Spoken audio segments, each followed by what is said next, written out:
tu Hijo Jesucristo, podemos celebrar la victoria en Cristo Jesús, podemos celebrar, Señor, la vida.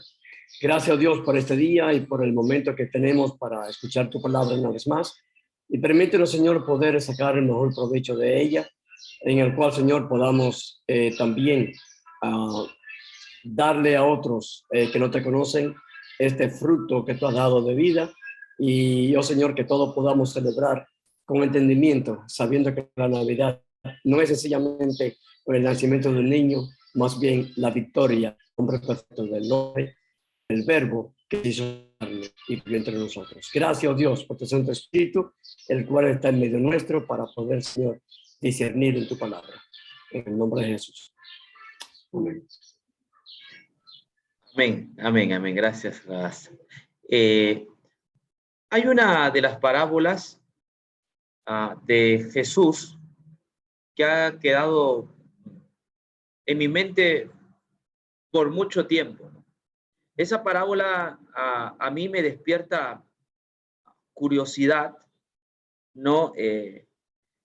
Siempre estoy visualizando la parábola, ¿no? Ya sea cuando estoy manejando o cuando a veces mi mente no se espacia en las cosas de Dios, estoy chequeando, dándole una mirada a esa parábola. Creo que la parábola de Jesús, que Jesús fue el que la contó, es extraordinaria. Yo creo que se puede escribir un libro entero sobre esa parábola. Creo que la parábola que voy a mencionar es vigente también para esta época. Creo que nos hace falta volverla a leer, repasar, que los niños lo sepan de memoria, que los ancianos puedan meditar y reflexionar en esa parábola constantemente. Creo que la parábola es un insulto a nuestra naturaleza egoísta, altanera, orgullosa y santulona, ¿no? ¿Y quién la contó? La contó un santo, pero sigue siendo especial para el pueblo, para la iglesia de Dios. Yo creo que la hemos escuchado en muchas ocasiones, pero que cuando más se estudia la parábola, se encuentra más verdades escondidas dentro de esa parábola. Es que la contó Jesús. Y cuando Jesús contó esa parábola, él sabía muy bien la necesidad que tenía el hombre de entender esa parábola y que en esa parábola Jesús había plasmado el carácter bondadoso de Dios. En esa parábola Jesús nos enseña cómo es Dios, algo que nos cuesta entender, porque nosotros pensamos que Dios piensa como nosotros, que Dios actúa como nosotros actuamos. Esa parábola nos dice cuán lejos estamos de ser como Dios. Esa parábola llega a nosotros con un mensaje cada vez más oportuno. Pero no sé, yo no entiendo por qué algunos que se dicen ser cristianos no han comprendido el corazón de Dios. No han comprendido el mensaje que Dios quiere que nosotros entendamos. No han entendido esa parábola. Por de vez en cuando parece que la parábola enternece nuestro corazón. Parece que de vez en cuando hace algo de mella, pero inmediatamente nos olvidamos de la parábola y nos paramos en el monte Sinaí, ¿no? No sé qué pasa, ¿no? Como que el hombre se ha parado en el monte Sinaí y desde ese monte olvida la parábola, se olvida de la gracia que nos viene a través del mensaje de Jesús. Voy a contar esta parábola porque no es mía, la contó Jesús. Y si la cantó Jesús, yo entiendo que Jesús es la mente de Dios. Yo entiendo que es el mensaje de Dios, es un mensaje celestial y que su mensaje es pertinente para la gente hoy en día. Seguro que usted ya está sospechando a qué parábola me refiero. Es una de las más famosas parábolas que Jesús haya contado, aunque todas sus parábolas son bonitas y dejan un mensaje poderoso y especial. Esta parábola ha sido predicada en muchos sermones evangelísticos o campañas o cruzadas evangelísticas. Hay material abundante sobre esta parábola. ¿Cuál es esa parábola? Me refiero a la parábola que está en Lucas, el capítulo 11, 15:11, Lucas 15:11. Allí va a encontrar esa parábola. Seguro que cuando ya yo mencioné Lucas 15:11, usted inmediatamente pensó en el hijo pródigo. ¿No es cierto? Sí, exactamente. Me refiero a esa parábola. En esa parábola Jesús ha plasmado el mensaje divino para la humanidad. ¿Sí? Si usted quiere entender toda la Biblia, yo creo que se podría resumir en esa parábola. Sí, ahí está el carácter de Dios, está su naturaleza, allí se encuentra también la querigma, ¿no? El mensaje de Dios para la humanidad. En realidad toda la Biblia tiene el mensaje de Dios, pero creo que de una manera más sencilla Jesús dibujó, plasmó el corazón de su Padre y de Él en esa parábola.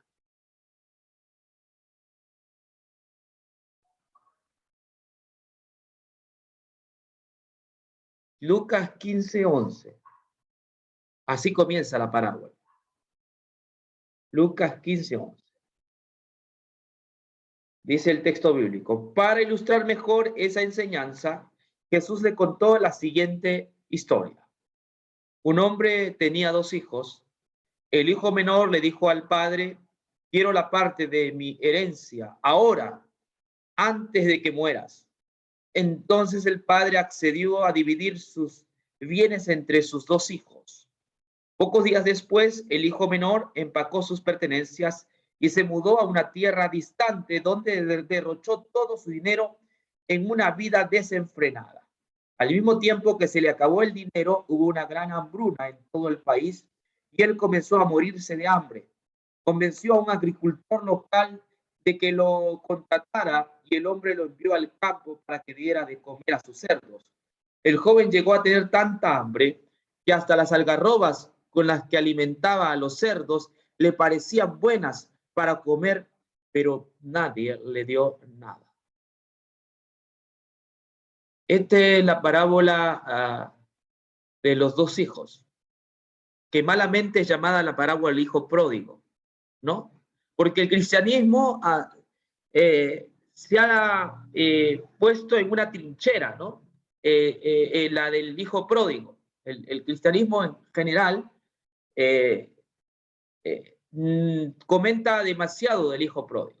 Los evangelistas que hacen campañas evangelísticas, no valga la redundancia, hacen énfasis en el pródigo, en el que se fue de casa, ¿no? En el que derrochó, en el que pidió la herencia, ¿no? Y le parece testaduro, ¿no? Este hijo que haya hecho lo que hizo, ¿no? Al pedir su herencia. Pero a mí me sorprende que el padre no haya hecho nada, ¿no? El padre, a sabiendas de lo que podía ocurrir, le da lo que le pedía, ¿no? No sé qué clase de padre es, que en lugar de permanecer austero, inflexible o rígido, el padre le da lo que su hijo se lo pide.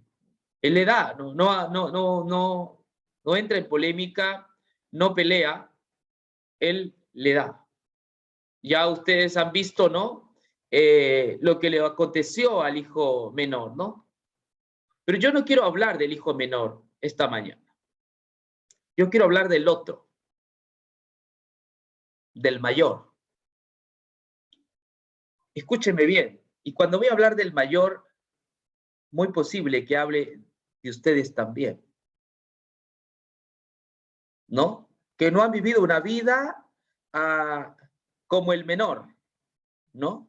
Que han estado siempre en oración, que siempre han estado asistiendo al Zoom, o cuando no había la pandemia, al culto, que son hombres de oración, que cuidan porque la sana doctrina se predique, que diezman la menta, el eneldo y el comino. Voy a hablar de ese otro que no salió de su casa, que acompañó a su padre en todo momento. Voy a hablar del fiel. Voy a hablar del correcto. Y que seguramente voy a hablar de muchos de ustedes. Yo ya vengo pastoreando la iglesia muchos años y me ha tocado lidiar con muchos hijos mayores a través de la historia o de mi historia. No crean que es fácil, pero yo creo que Jesús pensó en nosotros, en aquellos que no nos íbamos de casa, nos íbamos a ir de casa, nos íbamos a quedar, pero que con el tiempo nuestro espíritu iba a cambiar. Nos íbamos a volver celosos de las cosas de Dios al punto de dar garrotazos a nuestro hermano menor con la doctrina, de dar una especie de látigo ideológico.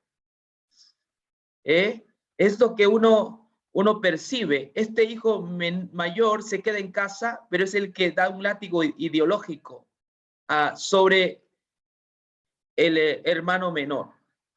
Yo lo voy a hacer de esta manera. Voy a hacerlo de esta manera. El título de mi sermón, o como usted quiera llamarlo, de mi estudio, se llama Carta a mi hermano mayor, ¿no? Como le dije, esta parábola ha permanecido por muchos años en mi mente. Y cada vez Dios me va iluminando para entenderla mejor. Así que esta mañana me voy a dirigir al hermano mayor, a mi hermano mayor. Carta a mi hermano mayor. ¿Por qué? Porque en todo momento que el hijo menor vio, nos narra Lucas, ¿no? Que le pide bienes al padre, todo insolente él, ¿no? Luego vende esas cosas que el padre le da barato, por un precio irrisorio, y luego huye de casa, ¿no? Pero en todo ese trayecto hay un silencio del hermano mayor. No, hay un silencio. No se dice, no se escribe nada sobre el hermano mayor en los primeros versos. Pero por eso voy a hacer un sermón donde voy a dar una carta para mi hermano mayor y se lo voy a hacer de todo corazón. Y dice lo siguiente: querido hermano mayor, te escribo con mucho respeto y admiración, ya que en la villa de la moralidad los vecinos hablan muy bien de ti. Dicen que eres un hombre a todo dar, responsable, consagrado, cuidadoso con tus deberes religiosos, que asistes a la cátedra de Moisés sin faltar en ningún momento, por el cual la gente te llama rabí, anciano, pastor.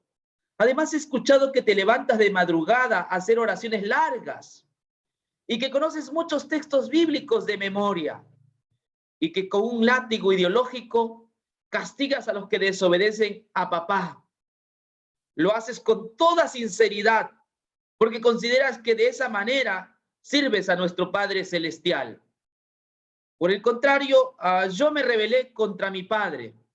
Mientras tú decidiste quedarte en la casa, le exigí al viejo que me diera la finca de las llanuras del jardín del Edén, para luego venderlo a un precio irrisorio, ya que yo quería efectivo para largarme a una tierra lejana, donde viviera lejos del viejo. Quedé pasmado cuando mi padre, sin protestar y sin un juicio de valor, me concediera libremente mi capricho. Con todo, podían más mis anhelos y deseos pecaminosos que la racionalidad y la cordura. En ese tiempo, querido hermano mayor, yo creía que nuestro padre era demasiado arbitrario y totalmente exigente. Entonces ese tipo de padre no compaginaba con mi forma de ver el mundo. Bajo esos pensamientos pueriles y soberbios, salí de casa. En cambio tú, mi hermano mayor, permaneciste a su lado. Siempre te esforzabas por realizar las cosas correctas. Querido hermano mayor, quiero contarte que mi vida fuera de casa ha sido un derroche de los bienes de papá. Viví en los placeres de este mundo y finalmente gasté todo lo que me dio papá, quedándome en extrema miseria. No tienes idea de cuánto sufrí en aquellos años. Andaba como un vagabundo. Nadie quería darme un trabajo. Todos me despreciaban. Llegué al punto de juntarme con los cerdos y comer un bocado de su comida. ¿Sabes? Estaba acabado, arruinado, viviendo una vida espantosa y trágica. Querido hermano mayor, en esa situación calamitosa me acordé de papá y por primera vez me di cuenta que en casa no hacía falta nada. Nuestro padre había provisto para todos con esmero y trabajo. Un papá que compartía con deleite su pan, pan en abundancia. Aún los criados participan del exquisito sabor de la casa. Nadie se quejaba de falta de comida. Conforme escribirá el rey David, a ti miran los ojos de todos y a su tiempo tú les das su alimento. Así de generoso es nuestro Padre. Nunca, querido hermano, comprenderé por qué no viniste a verme. Nunca me buscaste y no sabes cuánta falta me hacías. Quería recibir un abrazo tuyo, pero tal parece que estabas ocupado. Como siempre, un hombre responsable, congregándote con tus amigos en la iglesia de la legalidad. De esos abrazos cuando éramos niños. Extrañaba cuando salíamos de la iglesia alegres de haber escuchado la palabra de Dios. Cuando juntos orábamos y decíamos que nunca íbamos a caer. Ay, ay, ay. En ese tiempo te extrañaba full. Por momentos me imaginaba delante mío, defendiéndome, consolándome, intercediendo por mí delante de papá. Pero estabas tan ocupado en la hacienda del Sinaí que no viniste a verme. Mi hermano, en mi tragedia me vi solo. Ahora me sentía como un niño indefenso, en grande peligro de muerte. La ley te facultaba de que tú fueras el mediador. Eras el hermano primogénito. Debías hacerme las visitas correspondientes, darme una mano auxiliadora, acompañarme, pero no viniste, porque estabas en la villa de la legalidad, compartiendo con tus amigos los primeros lugares, los primeros puestos. Oh, pero de tanta necesidad, cuando ya estaba a punto de perecer, entonces me acordé de papá y dije, ¿cuántos jornaleros en casa de mi padre tienen abundancia de pan y yo aquí perezco de hambre? Así que con toda la vergüenza decidí volver a casa. No fue fácil volver a casa. A veces los pies se me pegaban sobre la tierra. Lo pensé muchas veces, pero no había otro camino. el único camino era volver a casa, porque allí, en la ciudad de la perdición,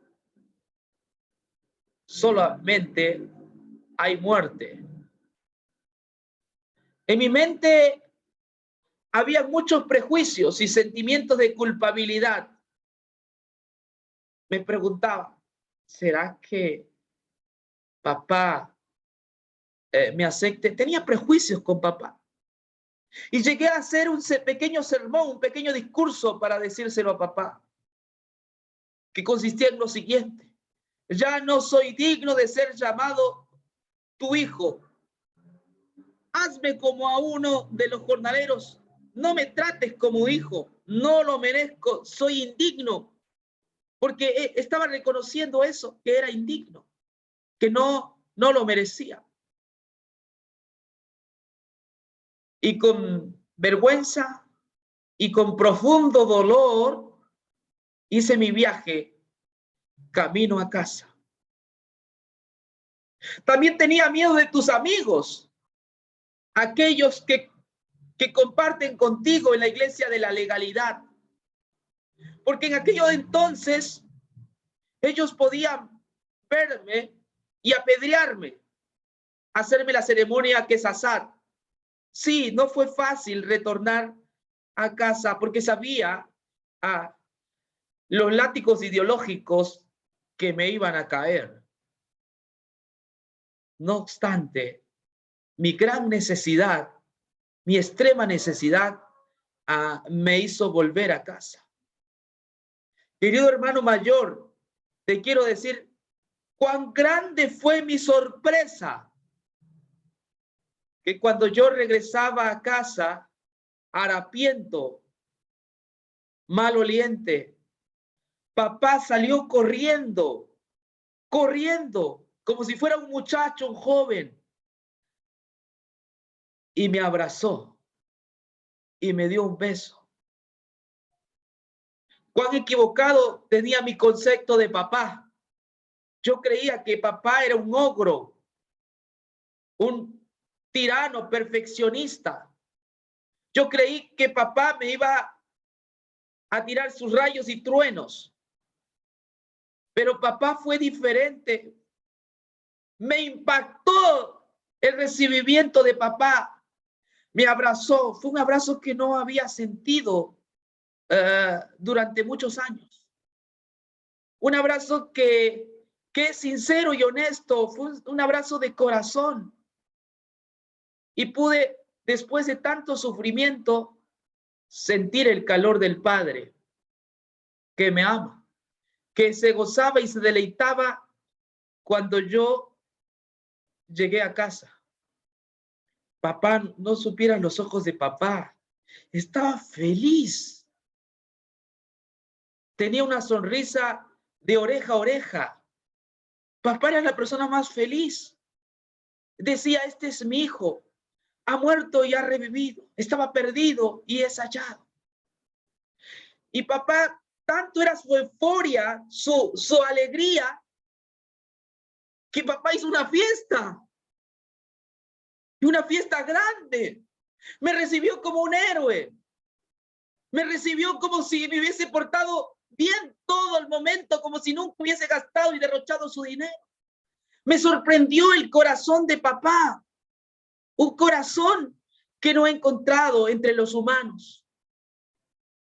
Porque los humanos nos quieren hasta. Porque los humanos dan un amor condicionado. Porque así somos los humanos. Pero nuestro Padre es diferente.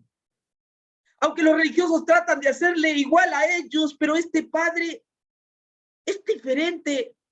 Tiene corazón, tiene alma. Nos ama de una manera inmensurable, conmensurable. Que no tengo palabras, hermano mayor, para describirte el corazón del Padre. Nuestro Padre. ¿Y sabes lo que hizo, querido hermano mayor? Mató el becerro gordo. Por mí, para mí. e invitó a los vecinos y la casa se llenó.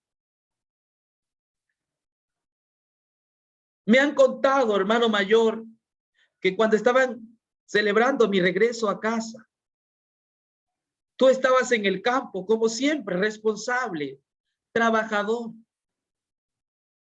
Estabas allí en el monte del Sinaí, trabajando a altas horas del día. Y cuando regresaste a casa, tú escuchaste la música y las danzas. Y le preguntaste a uno de los niños, ¿qué es aquello? Y él te dijo, tu hermano menor ha venido y tu padre le ha hecho una fiesta y ha matado al becerro gordo. El niño te dijo que entraras y no quisiste entrar. Porque tú considerabas que soy indigno. Quiero decirte, hermano mayor, que tienes razón, yo soy indigno. No tengo motivos para justificarme. El hecho de que yo esté en casa es un milagro del Padre, de nuestro Padre. El hecho de que yo haya sido recibido como hijo no es porque algún momento me porté bien, sino que es el derecho de nuestro Padre, que en su bondad decide darme su perdón y tratarme como un príncipe. Quiero contarte que yo he vuelto a casa, no por mis méritos, sino que es nuestro Padre bondadoso que me ha perdonado, que me ha aceptado como soy. Dicen que papá salió para que tú entraras, pero querido hermano mayor, no quisiste. Dicen que tú decías que he consumido los bienes de papá con rameras, aunque no es tanto así, pero siempre exagerado, querido hermano mayor.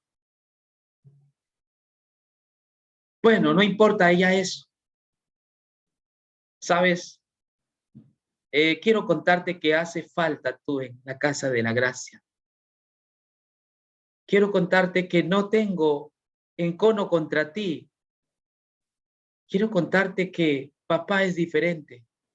Siempre fue distinto. No lo sabíamos tú ni yo. Tú creías que papá era perfeccionista. Yo también al principio creí que era así, que era un ogro, un ser salvaje, bastante castigador. Pero hoy entendí que papá no es lo que nosotros pensábamos. Papá es un hombre lleno de gracia y de verdad. Y salió a invitarte a pasar. Dicen los vecinos que te rogaba que entrases. Y tú decías, nunca me has dado un cabrito para gozarme con mis amigos. Claro, esos son tus amigos de la iglesia de la legalidad. Papá te estaba entrando a que entres al convite de la gracia, del perdón, donde las deudas han sido pagadas, donde sin merecerlo podemos disfrutar de las bendiciones de nuestro Padre Celestial. Dicen que papá te dijo, hijo, todas las cosas son tuyas. Sí, hermano mayor, yo no he venido a quitarte las cosas, son tuyas. Pero no es porque te portas bien, es porque nuestro Padre tiene un corazón lleno de gracia y Él no tiene problema de dar sus bienes a los que son sus hijos. Y los da gratuitamente, los da con todo su corazón. Oh, hermano mayor, no quisiste entrar. Quiero decirte que te extraño en la casa del perdón. Te extraño en este otro lado de la casa de la gracia. Yo no sé si vas a entrar o no. No existe razón para seguir pensando ideológicamente quién es correcto y quién es incorrecto. Ha llegado Jesús y dice la Biblia que Jesús es amigo de pecadores y publicanos. ¿Por qué nosotros no nos deleitamos? Y está haciendo fiesta a los pecadores.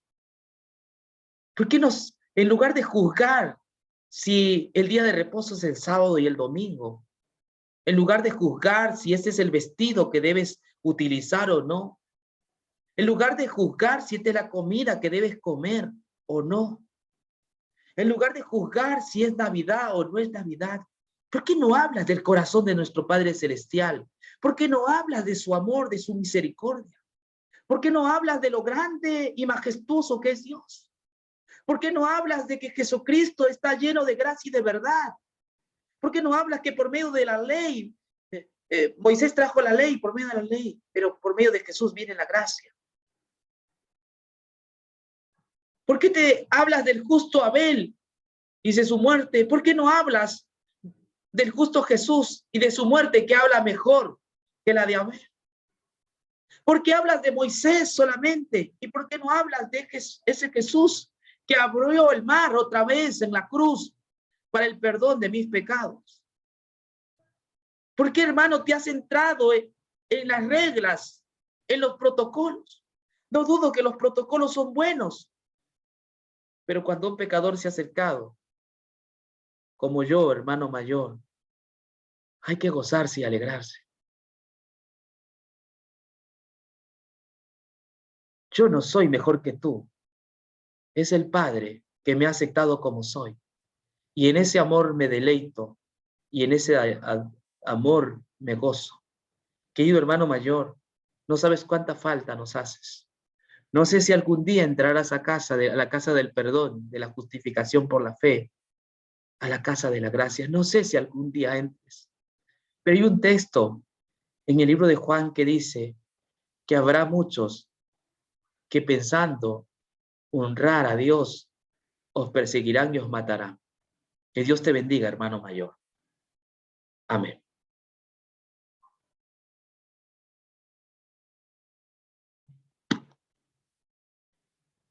Bien, hermanos, esa es la parábola y que entiendo de que podemos sacarle más enseñanzas a esta parábola. Le hemos hecho desde el lado no contado, pero que esto está en las escrituras, ¿no? Está en forma implícita en la palabra de Dios. Quiera Dios bendecirnos, quiera Dios que siempre nos apoyemos del lado de la misericordia y del lado del perdón en todo momento.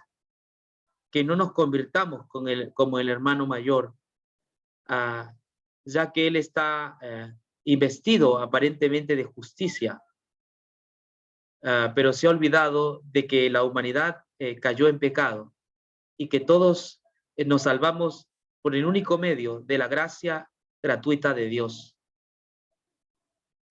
Que Dios los bendiga. No sé si alguien tiene alguna pregunta o de pronto comentario, de pronto ve las cosas de una manera un poco distinta. Pues lo escuchamos, hermano.